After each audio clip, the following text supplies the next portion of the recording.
Si tu es africain là, il y a quelque chose que tu dois absolument comprendre. En tant qu'Africain, on n'a pas seulement hérité de la force de nos ancêtres. On n'a pas seulement hérité des terres. On n'a pas seulement hérité des traits physiques de nos ancêtres. Mais on a aussi hérité de la peur, de la honte, de la comparaison incessante et de la colère interne. Tout ça à cause de l'esclavage et de la colonisation. Il y a ce qu'on appelle le mal collectif africain. Et ça est dans mon e-book, c'est expliqué. Le mal collectif africain, ça dit que ça touche tous les Africains.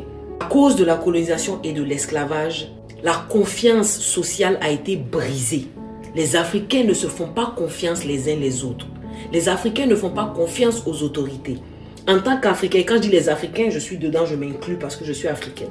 En tant qu'Africain, on a hérité des traumas transgénérationnels.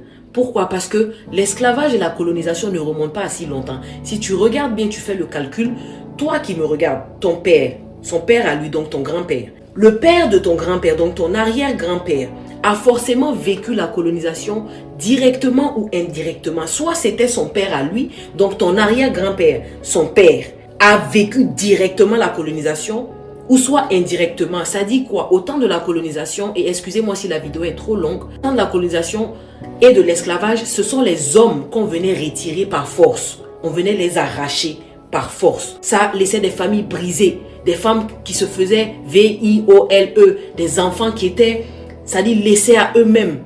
T'imagines un enfant qui a grandi comme ça, séparé de son père, ou qui a vu même son père se faire battre, mourir, couper la main, couper les pieds, vendre comme du bétail. Cet enfant-là, il va grandir avec quel type d'émotion? Je te laisse répondre dans les commentaires, s'il te plaît. Et quand il va avoir des enfants, donc, ton arrière-grand-père a eu ton grand-père.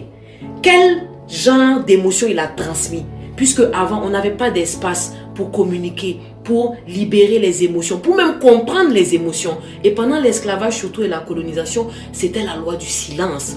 Tu ne pouvais pas parler. C'est perpétué dans beaucoup de familles africaines. Chut, on ne parle pas, on ne pleure pas, tais-toi, machin, là, ça dit ce décret de silence là.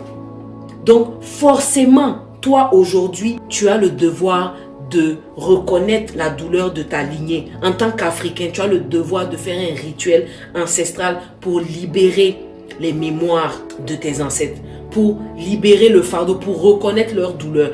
Et je t'assure, dans mon e-book, parce que je viens de terminer mon e-book, ça y est, le lien est dans ma bio, mon oreille est en train de siffler. Bref, je pense que cette vidéo est très très importante. S'il te plaît, partage-la à tous les Africains.